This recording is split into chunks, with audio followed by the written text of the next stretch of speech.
Hello everyone, स्वागत है आप सभी का नॉलेज वेब सीरीज में। दोस्तों, क्या आप बिना कैलेंडर देखे ये बता सकते हैं कि 16 जनवरी 1980 को कौन सा दिन था? क्या आप ये बता पाएंगे कि 2005 का कैलेंडर एग्जैक्टली वापस कब रिपीट होगा?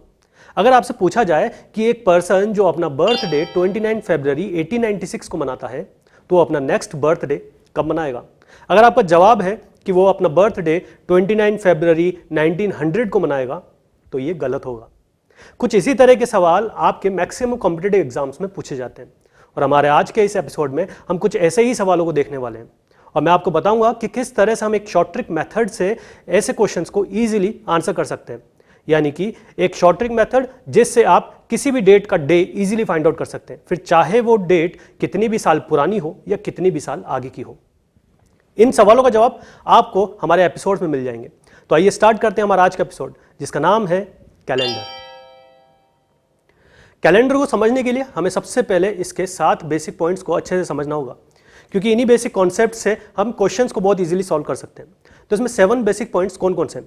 सबसे पहले हम जानेंगे बेसिक्स के बारे में कि कैलेंडर होता क्या है। फिर उसके बाद हम समझेंगे लीप ईयर, यानी कि कौन से ईयर्स को हम लीप ईयर कह सकते हैं। फिर थर्ड पॉइंट हम ऑड डेज के बारे में जानेंगे कि ऑड डेज ये टर्म होती क्या है। फिर उसके बाद हम समझेंगे कि एक स्टैंडर्ड मेथड क्या होगा डे फाइंड आउट करने का।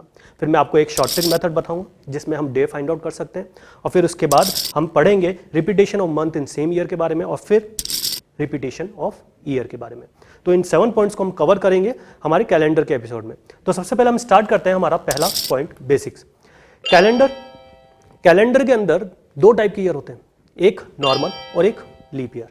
नॉर्मल ईयर वो होते हैं जिनमें फरवरी में 28 डेज होते हैं और पूरे साल भर में टोटल 365 डेज होते हैं, जबकि लीप ईयर के अंदर फरवरी में 29 डेज होते हैं और पूरे साल भर में इसमें 366 डेज होते हैं। अब बात करते हैं हमारे लीप ईयर के बारे में कि लीप ईयर होता क्या है। लीप ईयर वो ईयर जो हर 4 साल में एक बार आता है। जैसे कि इसे कुछ इस तरह से समझते हैं कि 1988, अगर आपको एक ईयर दिया हुआ है और आपको फाइंड आउट करना है कि ये नॉर्मल ईयर है या लीप ईयर है, तो हम कैसे फाइंड आउट करेंगे? अगर इस ईयर में फाइंड आउट करना है तो लास्ट की 2 डिजिट्स अगर 4 से डिविजिबल है, मींस डिवाइडेड बाय 4 हो रही है और 4 से कंप्लीटली डिविजिबल है, इसका मतलब वो एक लीप ईयर होगा। जैसे कि 88 4 से कंप्लीटली डिविजिबल है, 22 टाइम्स जाता है, तो इसका मतलब 1988 का ईयर लीप ईयर कहलाया जाएगा। अगर आपसे कहा जाए कि 2013 का ईयर लीप ईयर होगा या नॉर्मल ईयर, तो कैसे फाइंड आउट करेंगे? लास्ट की 2 डिजिट्स अगर 4 से कंप्लीटली डिविजिबल हो रही है तो वो लीप ईयर होगा। बट यहां पर 13 4 से कंप्लीटली डिविजिबल नहीं होगा, यहां पर एक रिमाइंडर बचेगा, यानी कि रिमाइंडर 1 बचेगा, तो इसलिए ये नॉर्मल ईयर होगा। इसी तरह से 2016 क्या ये लीप ईयर होगा?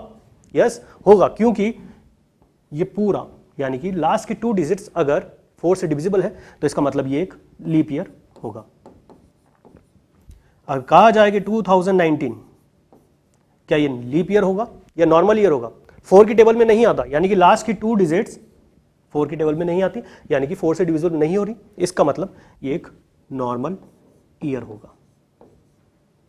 तो इस तरह से हम लीप ईयर का फाइंड आउट कर सकते हैं।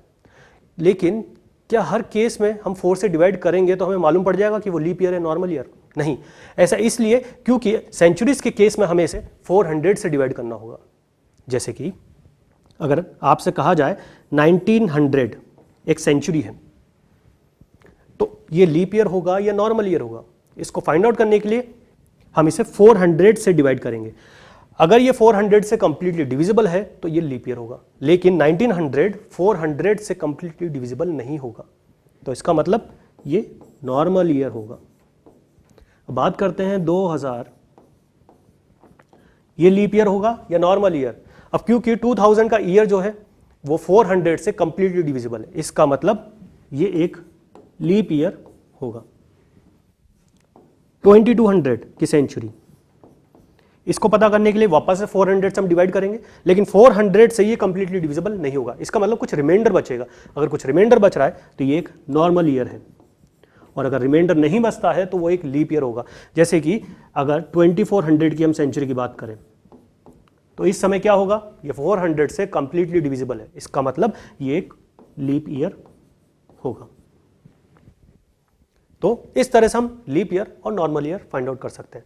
अब हमारा वो क्वेश्चन जो हमने पूछा था, if a person celebrates his birthday on 29 February 1896 then which year will he celebrate his next birthday, वो अपना नेक्स्ट बर्थडे कब मनाएगा। 29 फरवरी 1896 को वो अपना बर्थडे मनाया था या मनाता है। अब उसका नेक्स्ट बर्थडे कब मनाएगा, वो कब मनाएगा। अब 1900 यानी कि क्योंकि एक लीप ईयर है, हमें दिख रहा है ये 29 फरवरी है, 29 फरवरी मतलब ये ईयर अपने आप में एक लीप ईयर है, तो वो अपना बर्थडे अब तभी मनाएगा जब नेक्स्ट 29 फरवरी आएगी, यानी कि वो 4 साल के बाद मनाना चाहिए वैसे तो। और 4 साल के बाद क्या है यहाँ पर 1900, लेकिन 1900 लीप ईयर होगा या नॉर्मल ईयर, हमें पता है, अभी हमने पहले पढ़ा था इसको कि 1900 400 से कंप्लीटली डिविजिबल नहीं है, इसका मतलब ये एक नॉर्मल ईयर होगा। और यहां पर 28 फरवरी लास्ट डे होगा फरवरी मंथ का, इसका मतलब यहां पर 29 फरवरी डे होगा ही नहीं, तो उसका नेक्स्ट बर्थडे कब होगा, उसका नेक्स्ट बर्थडे होगा 1904, यानी कि 29 फरवरी 1904 को वो अपना नेक्स्ट बर्थडे मनाएगा जब ये एक लीप ईयर होगा, यानी कि उसको टोटल 8 ईयर्स वेट करना पड़ेगा अपना नेक्स्ट बर्थडे मनाने के लिए।